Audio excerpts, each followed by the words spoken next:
మీ business ను develop చేసుకోవాలి అనుకుంటున్నారా? మీ పరపతిని పెంచుకోవాలి అనుకుంటున్నారా? అయితే ఓకే టీవీ ద్వారా ఎల్ బ్యాండ్, ఆస్ట్రన్ band ad, scrolling ad, ad with voice overs, logo bug, video ads ద్వారా మీ యాడ్స్ ను పబ్లిష్ చేసుకోండి. సంప్రదించవలసిన phone number 8520917933. Welcome to OK TV. నేను మిస్ శ్రావ్య. ప్రస్తుతం మెదక్ జిల్లాలో ఉన్నటువంటి పట్టణ్ ప్రాంతంలో మనం ఉన్నాము. మనతో పాటు ఫైర్ బ్రాండ్ రఘునందన్ రావు గారు ఉన్నారు. మరి మొట్టమొదటిసారి ఎంపీగా కంటెస్ట్ చేయబోతున్నారు. మరి ఏ రకంగా ఉంది ఆయన ప్రచారము? ఒక పక్క చాలా చాలా చాలా మాటకు మాటలు కాంగ్రెస్ వర్సెస్ బీజేపీ జోరుగా నడుస్తూ ఉన్నది. మరి ఈయన గెలుపు ఖాయమేనా? మరి మరిన్ని విషయాలు ఆయన్ని అడిగి తెలుసుకుందాం. సార్ నమస్తే అండి, ఎలా ఉన్నారు సార్? ఫైన్. ప్రచారం ఎలా నడుస్తూ ఉంది? సూర్యుడు ఆశీస్సులతో బాగా నడుస్తా ఉంది. సూర్య భగవానుడి ఆశీస్సులతో బాగా నడుస్తుంది. అంటే బాగా 46 degrees సెల్సియస్ మాడిపోతా ఉన్నా. ఇబ్బంది పడుతూ ఉన్నారా ఎండల వల్ల? అవస్థ పడతా ఉన్నా. ఓకే. సో ఏంటి అంటే సార్ మొట్టమొదటిసారి మీరు ఎంపీగా కంటెస్ట్ చేయబోతున్నారు. సో ఎమ్మెల్యేగా కంటెస్ట్ చేసినప్పుడు మొట్టమొదటిసారి ఎంతైతే కష్టపడ్డారో ఇప్పుడు అంతకన్నా కష్టపడతా ఉన్నారు. సో మెదక్ పరిస్థితి ఎలా ఉంది? బీజేపీ ప్రచారం ఎలా ఉంది? ఒక చిన్న సవరణ శ్రావణి, నేను రెండోసారి కంటెస్ట్ చేస్తా ఉన్నాను పార్లమెంట్కి. 2019లో కూడా భారతీయ జనతా పార్టీ నాకు మెదక్ పార్లమెంట్ నుంచి పోటీ చేయడానికి అవకాశం ఇచ్చింది. అప్పుడు సుమారు 2,05,000 పైచీల కోట్లను తీసుకొని రావడం జరిగింది. సో ఎన్నిక ఏదైనా ఎన్నికనే తల్లి. సర్పంచ్ దగ్గర నుంచి మొదలుకుంటే పార్లమెంట్ దాకా, పంచాయతీ నుంచి పార్లమెంట్ దాకా ఏ ఎన్నిక కొట్లాడినా పోటీ చేసేటువంటి అభ్యర్థుల లక్ష్యం గెలిపే లక్ష్యంగా పెట్టుకొని కొట్లాడతాం. కడుపులో పేగులు తెగిపోతున్నా యుద్ధంలో మధ్యలో అయితే వెనక్కి వచ్చేది ఉండదు. సో క్వైట్ న్యాచురల్గా యుద్ధం నడుస్తున్నప్పుడు ఎక్స్చేంజ్ ఆఫ్ వర్డ్స్ నడుస్తాయి. ఇటుపక్కన కొంత అటుపక్కన కొంత నష్టం జరుగుతూనే ఉంటుంది. ఏ జరిగినా చివరికి గెలిపే లక్ష్యంగా పనిచేయాలి, పోవాల్సిందే. సూర్యుడితోటి 46 డిగ్రీల టెంపరేచర్ తోటి పోటీ పడి వస్తున్న వాళ్ళం ప్రజల్ని ఒప్పించడం లోపల సక్సెస్ అవుతామనేటువంటి ఆశ ఉంది. నాతో పాటు పోటీ చేస్తున్న మిగతా 2 అభ్యర్థులు ఏడ ప్రచారంలో అయితే కనబడతలేరు. నేను జనవరి 10వ తారీఖున మొదలుపెట్టిన ఈ యుద్ధం అప్పటి నుంచి ఇప్పటిదాకా ఏ రోజు కూడా ప్రచారం ఆపలేదు. ఇప్పుడు కూడా ప్రచారం నుంచి వచ్చి మేము ముందు కూర్చున్నాను. అండ్ ఇక్కడ నేను ఒక క్వశ్చన్ అడుగుదాం అనుకుంటున్నాను సార్. రకరకాలుగా ట్రోల్స్ నడుస్తూ ఉన్నాయి. బీజేపీతో లోపాయకార ఒప్పందాలు కాంగ్రెస్ పార్టీ కొంతమంది క్యాండిడేట్స్ అండ్ అలాగే బీఆర్ఎస్ ఆటోమేటిక్గా పెట్టుకుంది. ఎలక్షన్కి సరిగ్గా 2 రోజుల ముందర ఎవరు కూడా ప్రచారంలో కనబడలేదు. తద్వారా ఖచ్చితంగా బీజేపీ అధికారంలోకి వస్తుంది, తెలంగాణలో ముఖ్యంగా ఎక్కువ సీట్లు తెచ్చుకుంటుంది అని చెప్తా ఉన్నారు. వాస్తవమేనా? అందుకే వాళ్ళు కూడా కనబడట్లేదా క్యాండిడేట్స్? సో అది ఆ పార్టీ నుంచి పోటీ చేస్తున్నటువంటి అభ్యర్థులను అడిగితే బాగుంటుంది. సో మేము ఎవరితో లోపాయకార ఒప్పందం చేయము. కాశ్మీర్ నుంచి కన్యాకుమారి దాకా భారతీయ జనతా పార్టీ లక్ష్యం ప్రతి బూత్ను గెలవడమే మా లక్ష్యం. సో ఒకసారి పోటీ చేస్తాం, 2 సార్లు పోటీ చేస్తాం, కష్టపడతాం, ప్రజల మన్ననలు పొందుతాం, ప్రజల ఆశీస్సులు పొందుతాం. మేమే ఒంటరిగా సోలోగా కాశ్మీర్ నుంచి కన్యాకుమారి దాకా గెలవాలనుకుంటాం. పరిస్థితులు అనుకూలంగా లేనప్పుడు కొన్ని సందర్భాల లోపల స్థానికంగా ఉంటున్నటువంటి సమస్యల్ని దృష్టిలో పెట్టుకొని అక్కడ ఉన్నటువంటి పార్టీలన్నిటితో కలిసి పోవాల్సిన వచ్చిన సందర్భంలో పోతాం.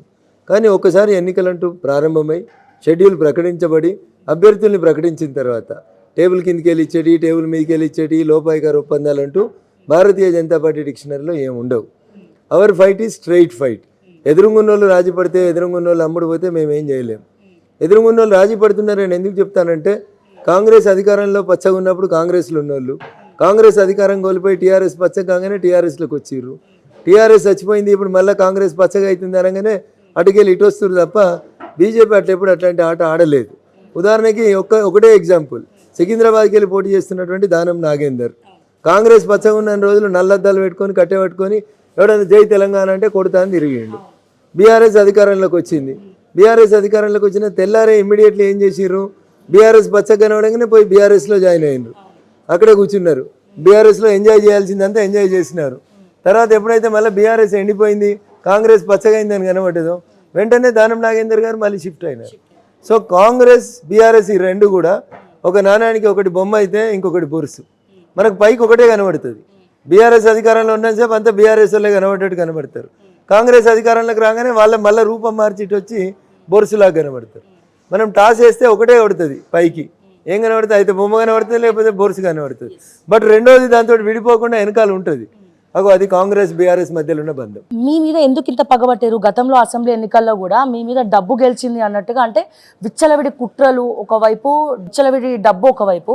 సో ఈ డబ్బు మదంతో విచ్చలవిడిగా డబ్బులు వంచేసి మిమ్మల్ని ఓడగొట్టేసారు. సో ఏ రకంగా చూస్తారు? మరి ఈసారి కూడా అంత ధీటుగా హరీష్ రావు కూడా ఛాలెంజ్ చేస్తూ ఉన్నాడు. మెదక్ బరిలో ఖచ్చితంగా బీఆర్ఎస్ గెలవబోతోందని వాళ్ళు కూడా రెడీగా ఉన్నారు ఎంతంటే అంత డబ్బు వెదజల్లడానికి. మరి మీరు కూడా రెడీగా ఉన్నారా వాళ్ళతో పాటు సరి సమానంగా? సో ఇష్యూ చిన్నప్పుడు ఎప్పుడో సినిమాలో చెప్తారు, ధనం బలం లేకపోతే జనం బలం చూపెట్టాలని చెప్పి. అవును. నాకు ధనం బలం లేదు కానీ జనం బలం మాత్రం మెండుగుంది మెదక్ జిల్లాలో. ఎందుకంటే నేను పుట్టింది ఈ గడ్డ మీద, కొట్లాడింది ఈ గడ్డ కోసం, 20 ఏళ్ళుగా ఈ ప్రాంత సమస్యల మీద అవిశ్రాంతంగా పోరాడుతున్నా కాబట్టి ఖచ్చితంగా ప్రజలు నా వైపే ఉంటారు అనేటువంటి ఆశ ఉంటుంది. సో బీఆర్ఎస్ నమ్ముకున్నది పైసల్ని నమ్ముకుంది. హరీష్ రావు గారి దగ్గర 1,00,000 కోట్లు అయినాయి, బాగా ఎక్కువ అయినాయి. ఏం చేయాలనో అర్థమైతలేదు. రింగ్ రోడ్ పక్కన భూములు ఉన్న వెంకట్రామరెడ్డికి కూడా దాంట్లో కూడా ఏమన్నా మరి వీళ్ళకి వాటాలు ఉన్నాయో నాకు తెలియదు. కానీ ఒకరినొకరు కాపాడుకునేందుకైతే ప్రయత్నం చేస్తూ ఉన్నారు. నేను మా మెదక్ జిల్లా ప్రజల మీద సంపూర్ణమైనటువంటి విశ్వాసంతో ఎన్నికలకు పోతా ఉన్నాను. డబ్బులు ఎప్పుడు ప్రివేల్ కావు. కొన్ని సందర్భాల లోపల లిమిటెడ్ ఏరియాస్ ఉన్నప్పుడు డబ్బులు ప్రివేల్ అవుతాయి.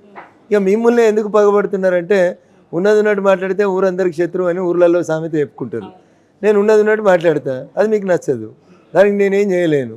పుట్టి 55 ఏళ్ళు అయింది, ఇప్పుడు కొత్తగా నేను మారేదేం లేదు. సో పుట్టుకతోటి వచ్చిన బుద్ధి చివరికి పోతుంది అని చెప్తారు. నేను కూడా గిట్లే ఉంటా. Whether you like it or not, it is not my responsibility. నేను గిట్లే ఉంటా, గిట్లే మాట్లాడతా. నచ్చేటోళ్ళకి నచ్చుతా, నచ్చనోడికి నచ్చుతా, దానికి నేనేం చేయలేను. నా గొంతు ప్రజా గొంతు. నేను ఎప్పుడు కూడా వాయిస్ ఆఫ్ వాయిస్లెస్గానే ఉండాలని కోరుకుంటా. పేద ప్రజల గొంతుకు ఉండాలని కోరుకుంటా. అసెంబ్లీకి వచ్చి మాట్లాడలేనటువంటి పేదల పక్షాన, కార్మికుల పక్షాన, గరీబోల దిక్కే రఘునందన్ గొంతు ఉంటుంది. ఆ గొంతు ఆగాలంటే, మూగబోవాలంటే ఒకటేసారి మూగబోతుంది. Still you have time, wait for it.